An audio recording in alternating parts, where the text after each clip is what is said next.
जाति से बिलोंग करते हैं, जिन पर SC ST एक्ट लागू होता है, उनको लोग बढ़ा चढ़ा करके कोई बगल वाला कर देता है। कभी कभी वकील साहब भी बोल देते हैं कि ठीक है आप ये लगा दो।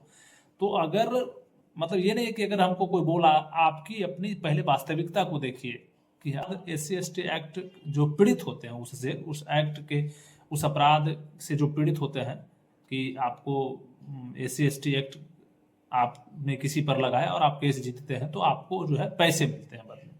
ये एक्ट का रूल है। तो जो पैसे, उस पैसे के खातिर ही सारा खेला हुआ था कि वो पैसा जब आएगा तो हम लोग ले लेंगे। हेलो एवरीवन, आप सभी का IRCC फोरम में पुनः स्वागत है और मैं हूं जीके पांडे। आज एक महत्वपूर्ण और काफ़ी ज़रूरी बात के ऊपर आपसे चर्चा करेंगे जो आप सभी को जानना चाहिए, जो आज के समय में उसका बहुत ज़्यादा दुरुपयोग हो रहा है। और वो दुरुपयोग क्या हो रहा है उसके ऊपर हम बात करते हैं। मैं बता दूं कि हाल ही में उत्तर प्रदेश के लखनऊ के एक न्यायालय के द्वारा एक वकील को 12 साल की सजा और 35,000 रुपये जुर्माना लगाया गया है। अब ये लगाया क्यों गया है हम आपको बताते हैं। आप वीडियो में अंत तक बने रहें। इन्फॉर्मेटिव वीडियो जो भी जाते हैं, जो भी आते हैं, वैसे सारे वीडियो हमारे इन्फॉर्मेटिव होते हैं। आप उसको शेयर अवश्य करिए ताकि जागरूकता हो। हम लोग सामाजिक न्याय में जागरूकता का बहुत बड़ा अहम रोल होता है, इसलिए हम ये चीज़ शुरू किए हैं कि कम से कम आपके पास तक वो सारी चीज़ें पहुंच सके। तो आज हम बात करेंगे SC ST एक्ट का कैसे दुरुपयोग लोग कर रहे हैं, चाहे वो कंप्लेन करने वाले हों, कभी कभी वकील साहब भी इसका दुरुपयोग करते हैं। और उसी का नतीजा ये रहा कि वकील साहब अब 12 साल के लिए अंदर रहेंगे और 45,000 रुपये का भी जुर्माना लगा। तो देखिए होता क्या है, आप सभी जानते होंगे कि आज जितने भी SC ST एक्ट के जो मामले कोर्ट में आते हैं, मैक्सिमम मामले झूठे होते हैं। ये हम नहीं कह रहे हैं, ये जो है रिपोर्ट कहती है, न्यायालय में अवलोकन के बाद बात सामने में आती है कि ये जो भी केस आरोपी पर दर्ज हुए थे वो गलत साबित हो गया। फाइनली इसी केस की हम बात करते हैं जिसकी बात कर रहे हैं। लखनऊ की एक अदालत ने यह फैसला सुनाया कि वकील ने जो केस दर्ज किया था वो सरासर झूठा है। वो झूठा कैसे निकला? वकील साहब ने पिटीशन बना करके डाल दिए थे कि उक्त आवेदिका के पीड़ित के साथ जो है ये घटना घटी थी, उसको मारा पीटा गया, उसके साथ दुर्व्यवहार किया गया, उसको जाति सूचक शब्दों का प्रयोग करके उसे प्रताड़ित किया गया। तो आप बताइए कि मामला, पिटीशन बन गया था, सारी चीज़ें हो गई थी, लेकिन जब पूछताछ के लिए जज साहब पीड़िता को बुलाते हैं और उनको बताते हैं कि आपने आरोप लगाया है, उक्त आरोप लगाया है कि जो आरोपी है वो आपके साथ ऐसा ऐसा घटना आपके साथ अंजाम दिया है, आपको गाली दिया है, मारपीट किया है, आपको जाति सूचक शब्दों का प्रयोग करके आपकी मानहानि करने का प्रयास किया है, आपको जिससे कि SC ST एक्ट लागू कर दिया गया है। तो आवेदिका जो थी वो इस बात से मुकर गई कि हमने तो ऐसा कोई कहा ही नहीं था, हमने तो ऐसा आवेदन इनको बताया ही नहीं था, ये तो अपने मन से।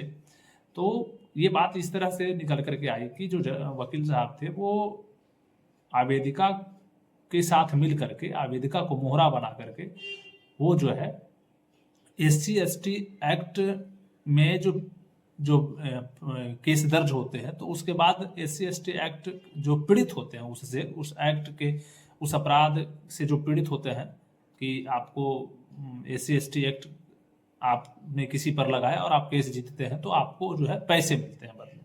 ये एक्ट का रूल है।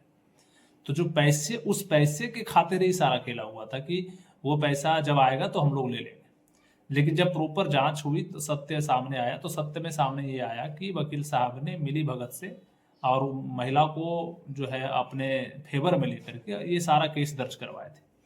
अब देखिए ये बात पहली नहीं है, आज हम इसलिए बता रहे हैं क्योंकि ये पहला ऐसा केस नहीं है जहां पर इस तरह के मामले सामने आए। ये अलग चीज है कि ये थोड़ा सा हाईलाइटेड हुआ क्योंकि वकील साहब को जेल हो गई 12 साल के लिए और वकील साहब को जुर्माना भी लगा, तो 45,000 रुपीज की जुर्माना भी लगा।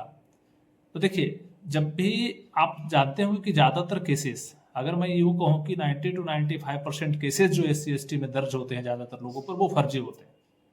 जैसा कि मैंने पहले भी कहा कि ये मैं नहीं कह रहा हूँ, ये रिपोर्ट कर रही है। और वो जो दर्ज होते हैं वो इसी उद्देश्य से किए जाते हैं। एक तो किसी के बहकावे में आकर के कर लेते हैं कि मान के चलिए कोई उस जाति से बिलोंग करते हैं जिन पर SC ST एक्ट लागू होता है, उनको लोग बढ़ा चढ़ा करके कोई बगल वाला कर देता है। कभी कभी वकील साहब भी बोल देते हैं कि ठीक है आप ये लगा दो। तो अगर मतलब ये नहीं है कि अगर हमको कोई बोला, आपकी अपनी पहले वास्तविकता को देखिए कि आपके साथ जो घटना घटी है, क्या वो जो लिखा जा रहा है वो आपके साथ घटना घटी है या नहीं घटी है। लेकिन अगर मानकर चलिए कभी आप पकड़े जाते हैं, ये घटना आपके साथ हुई नहीं हो, तो वकील साहब भी पहले, ये वकील साहब के लिए एक सीख भी है ये जो मैं वीडियो बता रहा हूँ और ये जो फैसला आया है, ये एक सीख है कि आप पहले अपने आवेदिका से श्योर हो लीजिए या श्योर हो लीजिए, पता कर लीजिए कि ये घटना उसके साथ घटी है, तब जाकर के आप उस केस को आगे बढ़ाइए। नहीं तो क्या होगा कि ऐसा नहीं है कि नहीं बढ़ा सकते, लेकिन अगर आपके पास सत्य होगा तो आप जो है ज़्यादा उस चीज़ को ऑथेंटिक तरीके से रिप्रेजेंट कर पाएंगे और बेगुनाह को बचा पाएंगे। देखिए, केस करने का मतलब क्या होता है, किसी भी थाने में या किसी भी कोर्ट में हम केस करते हैं तो केस करने के बाद के परिणाम को हम केस करने से पहले नहीं समझना चाहते। यदि केस करने का जो के बाद की जो प्रक्रिया और उसके बाद का जो परिणाम जो सामने आने वाला है, अगर वो हम जान जाए तो आधातर केस शुरुआत में ही खत्म हो जाएगा। आज जो पेंडेंसी पड़ी है भारत में, न्यायालय में जितने भी केसेस पेंडिंग पड़े हैं, वो यही, कुछ भी हुआ चलो पट से केस कर दे रहे हैं। तो यहाँ क्या है, और उसमें भी कि जो SC/ST एक्ट जिन पर लागू होता है, उन लोग ज्यादातर जो है किसी भी बातों में लेकर के जो अपर जाति के लोग हैं, मैं जातीयता की बात नहीं कर रहा हूँ, मैं फैक्ट की बात कर रहा हूँ, या जिनके ऊपर SC/ST एक्ट लगेगा, मतलब वो क्या करते हैं, उनके ऊपर केस कर देते हैं किसी भी चीजों में कि चलो पैसे मिलने वाले, क्योंकि यहाँ मोटो क्या होता है ज्यादातर लोगों को कि हम SC/ST एक्ट का केस करेंगे तो बदले में हमें पीड़ित को पैसा मिलता है तो हमको भी मिलेगा, और इसी लोभ में जो है ज्यादातर लोग केस कर लेते हैं और फंस जाते हैं और बाद में अपने जेल चले जाते हैं। तो ऐसा कदापि ना करें, इससे आपकी खुद की भी मर्यादा की हनन होती है और खुद भी परेशान होता है, और बिना मतलब की लिटिगेशन के चक्कर में कुछ कचहरी में, कोर्ट कचहरी में आप भाग दौड़ करते रहते हैं। तो ऐसा कदापि ना करें।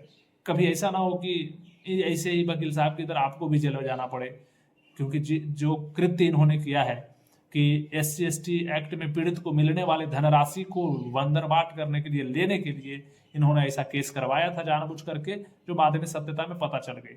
तो हमें इन चीजों को समझना है। अगर आप किसी भी तरह के केस में आते हैं, हम केवल इसकी बात ना करते हैं, आप किसी भी प्रकार का केस में जा रहे हैं तो इसके बाद क्या होने वाला है, क्या हमें केस से क्या फायदा होंगे, क्या नुकसान है, क्योंकि अगर जिस चीज से अक्सर वही चीज नुकसान देता है जो पहले फायदा देता है। आप देख लीजिए, किसी भी चीज के बारे में देख लीजिए, आप सांसारिक कोई भी चीज के बारे में देख लीजिए, आपको जो लग रहा है इससे हमें बहुत ज्यादा फायदा होगा ना, वो नुकसान भी देने वाली चीजें होती है। कोई भी चीज आप उठा के देख लीजिए, चाहे वो कानून की बात करें या वस्तु की बात करें।